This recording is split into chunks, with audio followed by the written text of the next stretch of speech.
Welcome to the Frequency Labyrinth. I am Adrienne McDonald, your host. This podcast is for you if you're done with surface level self-help and ready for something deeper and actually transformative. Around here, we work with ancient wisdom, human design, gene keys, and shamanic practices, not as knowledge to collect, but as tools to live by. This isn't about one size fits all. It's about learning to work with your energy, your design, and your life. This is about integration and embodiment. We go deep here with ancient wisdom, practical integration, so that you can develop ironclad self-trust. Let's get into it.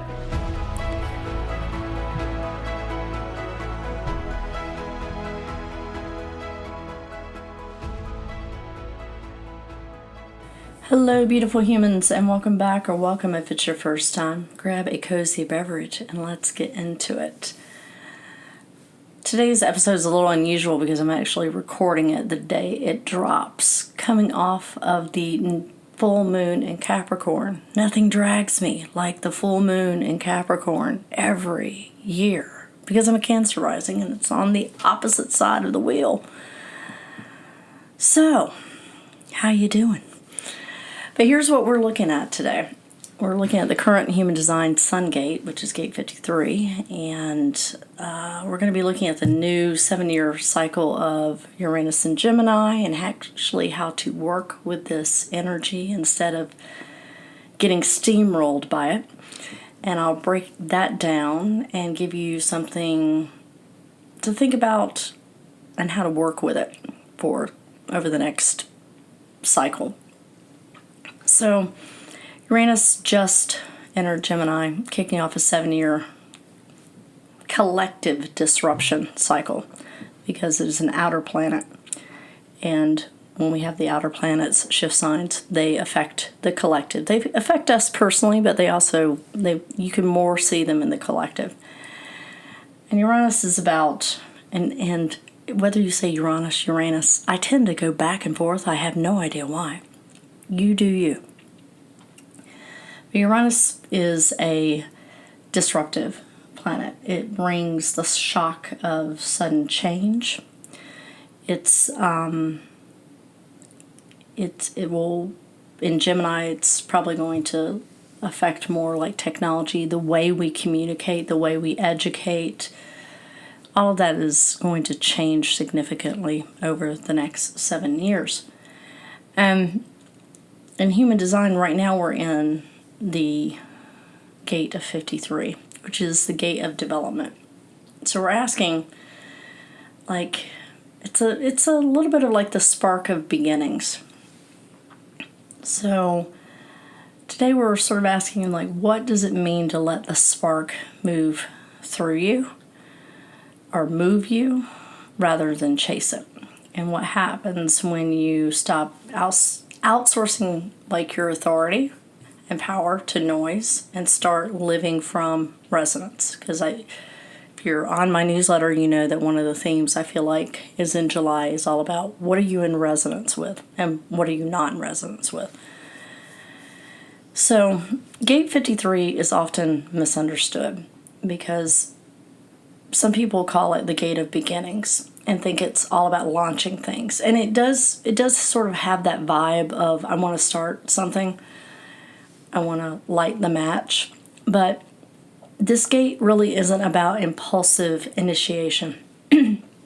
It's about development. It's the slow burn. It holds the pressure to begin only what you're truly meant to grow with, what you really want to commit to. And which I find funny because the timing, it's with Capricorn, right? And that's very Capricorn energy. And the shadow of this gate is really the restlessness and the addictive pattern of always wanting to start something new without staying with anything long enough for allowing it to like flourish. And there is something exciting about starting something new. And feeling that rush of that. But maybe looking at this differently, it's, okay, what if you just took a pause and let the spark move through you and only respond when it resonates deeply. And I think that's the energy of Capricorn. That's what Capricorn is really asking, because Capricorn likes to strip everything down to like what is truly, truly meant to be. Like, if it doesn't resonate, let it go. So let's talk about Uranus, the planet of disruption and rebellion and innovation. And it's not just disruption and rebellion for the sake of just being like the rebel, right? It's liberation through disruption, rebellion, and innovation. Uranus is really all about liberation. And it's now moving through the sign of Gemini. And Gemini is a sign of ideas and speech and duality. It's the planet of the and. Excuse me. You guys, my voice is still weird, so thank you for being kind and bearing with me. So this transit with Uranus isn't a short stay. It's going to be here for the next 7 years, and so it would behoove you to figure out where it is in your natal chart, your birth natal chart, so that you can understand what the themes will be for your particular life. Now, in the collective, like I said, it's going to disrupt a lot of things in technology and the way we communicate, and I believe there's going to be some trickster energy in there because we're in the sign of Gemini. But I remember when Gemini moved through my 10th house, and I wasn't paying attention to the transits back then. But when, in 2013, when I left corporate, is when it was right. Actually, I've looked at that particular date, and Uranus was conjunct Saturn in my 10th house. And I just laugh now when I look at that because I was like, wow, okay, all right.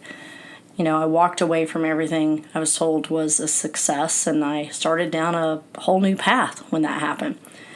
And when Gemini moved into my 11th house, which just was the cycle that I just completed, you know, friendships and communities and support systems, they dramatically changed for me. Some crumbled, some revealed their true purpose.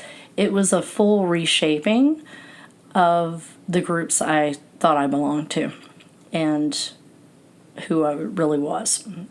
So now it's moving into my 12th house, so that'll be interesting too.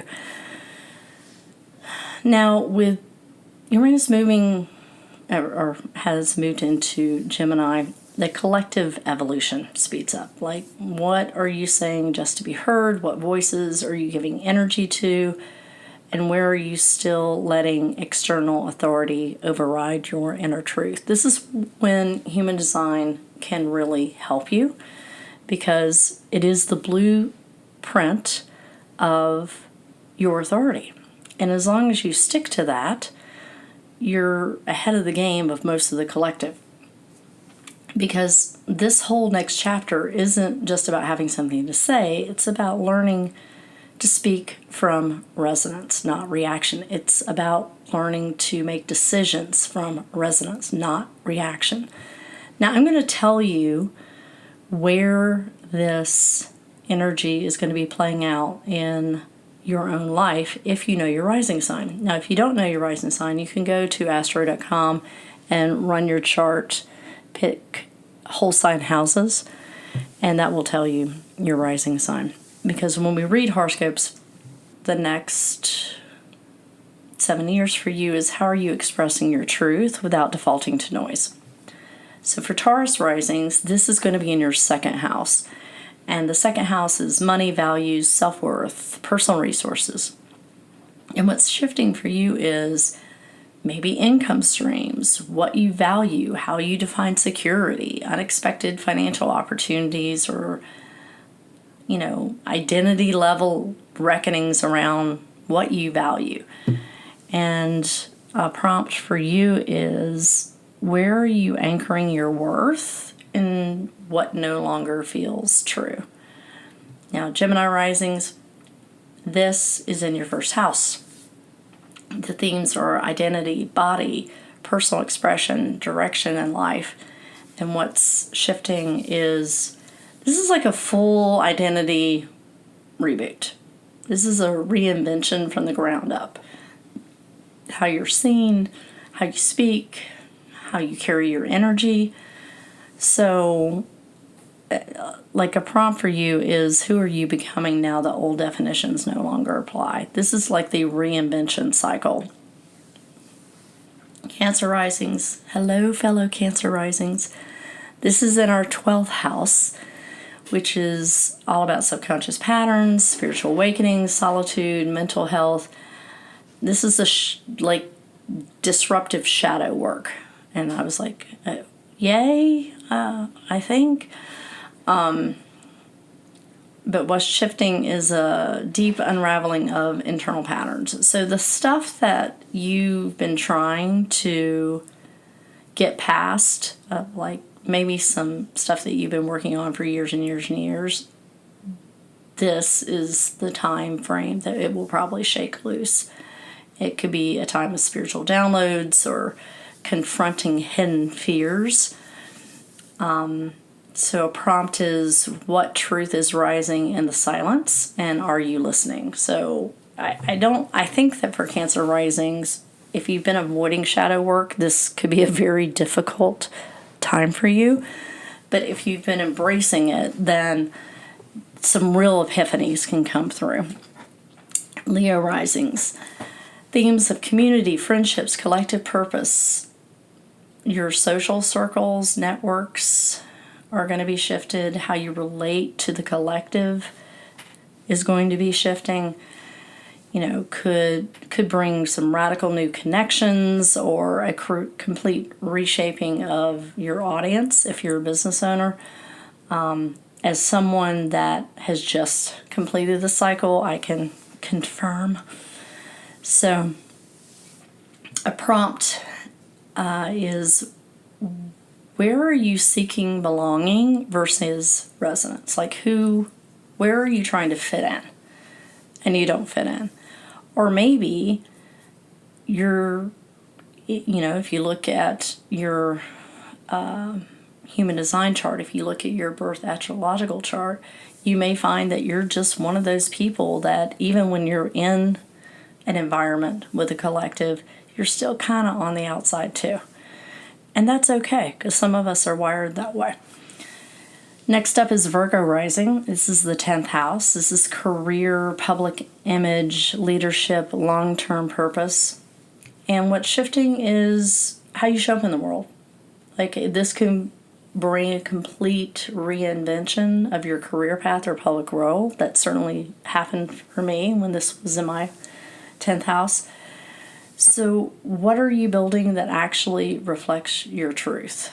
Are you really doing the work you want to do in the world? I mean, that's really what it came down for me. Are you doing something because you're good at it instead of what you really want to do? Libra rising, 9th house, belief systems, education, publishing, global travel, philosophy, spiritual pursuits. So what's shifting is your worldview. It could bring changes in teaching, learning, spiritual perspective, what you consider quote-unquote truth. So a prompt could be, where are your larger belief systems shifting? And what are you called to learn? Because people that have this disruption in the 9th house typically feel the call to learn something new, and it's generally some sort of spiritual pursuit. Scorpio rising. This is in your 8th house. The themes are intimacy, power dynamics, shared resources, transformation, and what's shifting is deep, energetic exchanges. It can trigger awakenings around trust and control and sexuality, where your energy's entangled, relationship dynamics. And a prompt is, where Like, where have you been giving away your power? And how do you reclaim it? Like, where are the uneven power dynamics in your relationships? And in your relationships with shared resources, in your relationships with with yourself. Like, where do you abandon yourself? This is another thought that I had with this particular house. Sagittarius rising, this is your 7th house. This is relationships, partnerships, mirrors, contracts, the people that what's shifting is the people that you partner with, romantically, professionally, spiritually, could bring very unpredictable changes or awakening in how you relate to people. And a prompt could be, what kind of relationships support you and where you're at right now? Again, this is 7th and 8th house with the power dynamics are just really powerful. Capricorn rising, it's in your 6th house, and your 6th house is all about daily work and rituals and health and service. Like, how are you moving through your daily life is probably going to shift. Sudden shifts in work and habits and health and how you serve others. And a prompt is, are your systems, are your underlying habits supporting your evolution, or are they stalling it? Are they keeping you stuck?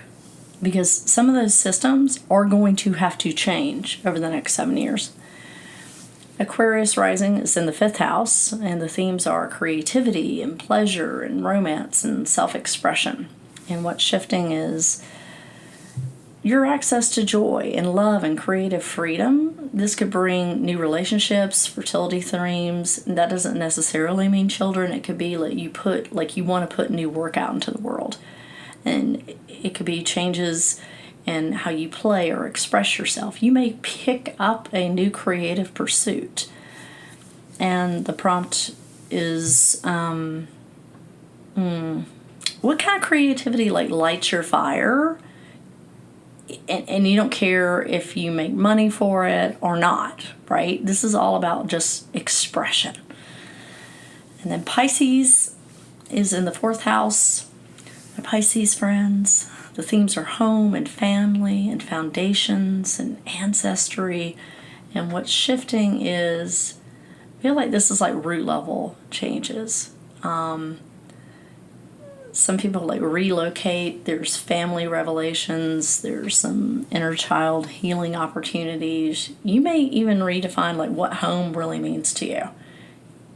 And it might be what the rest of your family doesn't agree with. What the image that came to mind is people that do the van life or live on the road and whatnot. That came up. So think bigger, think more. I hate the expression out of the box, but that sort of vibe. And what needs to be unrooted so that you can be rooted in the now and in the future, right? I get the image of tilling soil up. So, when we think about the planet Uranus, when it was named, most modern astrologers don't think it was named, or they don't associate the god that it was named after, or the myth that it was named after, as an appropriate story that represents the planet and the archetypal themes of the planet, I should say.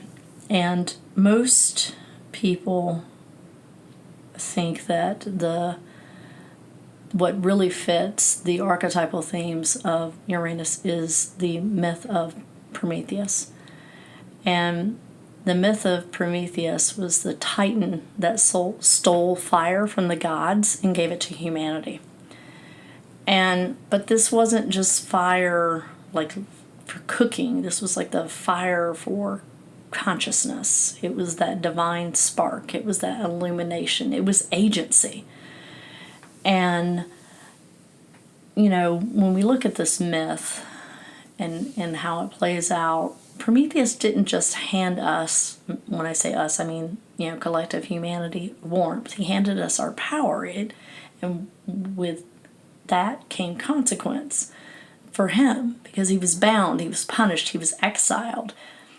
And although this is not something that's popular in the myth, it's something that I sort of reflect on and think, well, giving power to those who haven't learned how to wield it wisely is dangerous. And in many ways, I feel like that's what we're facing right now with social media, with AI, with information overload, with its obsession to brand ourselves as something, rather than think about how we all play into contribution back to the collective in a more positive way, rather than carrying this divine spark with resonance and with reverence.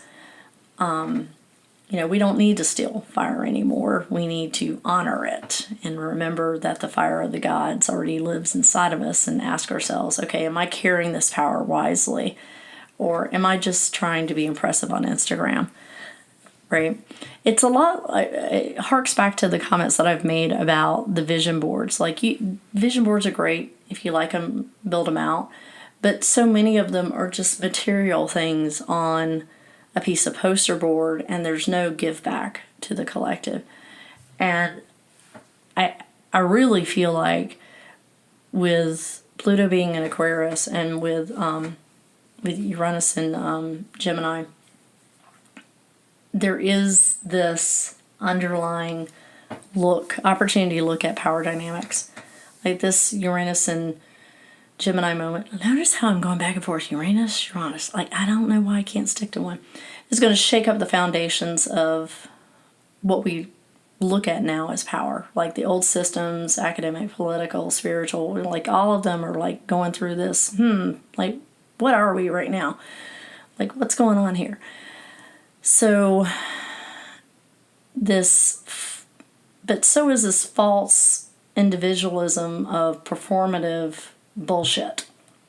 The world doesn't need more performative bullshit. It just doesn't. It needs more clarity. And that only comes from being really deeply rooted in your own self. That's the whole, ironclad self-trust.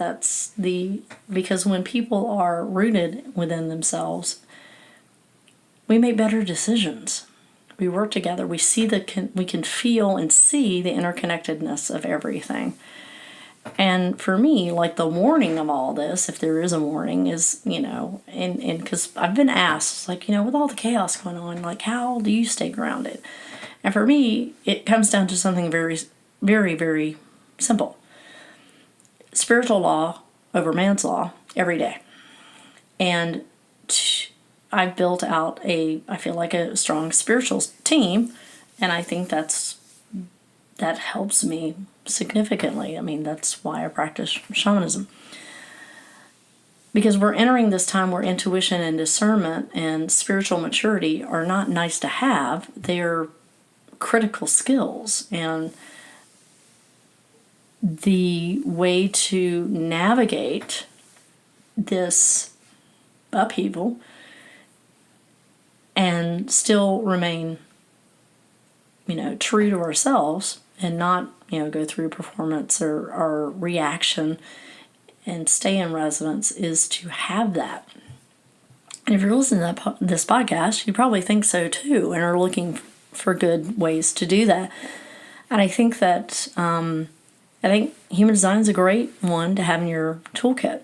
I think gene keys are a great one to have in your toolkit. I think that's the reason why I've spent so much time this year building out the frequency labyrinth, is to do that, is to be able to feel true when the pressure is coming down and it starts to speak really loudly, that you can pause and ask yourself, okay, is this for me to carry or witness?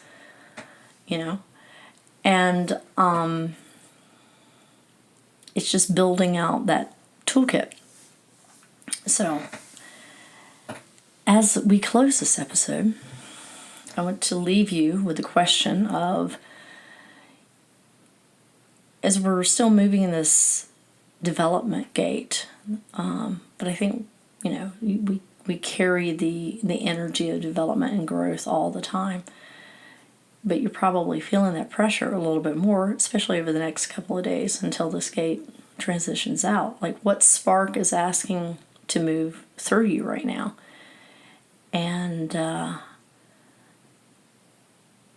what are you paying attention to? And what have you released? And what feels still true? Like, what feels still true right now? I think that's the main question I would reflect on. Because this next era of power isn't about who necessarily moves the fastest. It's who moves in resonance and in truth, their own truth. So, thank you for being here. And thank you for being patient about my voice as it continues to heal. If this episode stirred something in you, share it out. And maybe someone else will feel the shift too. And as always, you can check the show notes for ways to book sessions. All sessions are continuing to open for July. We have shamanic healing sessions for when you are ready to release what's weighing you down.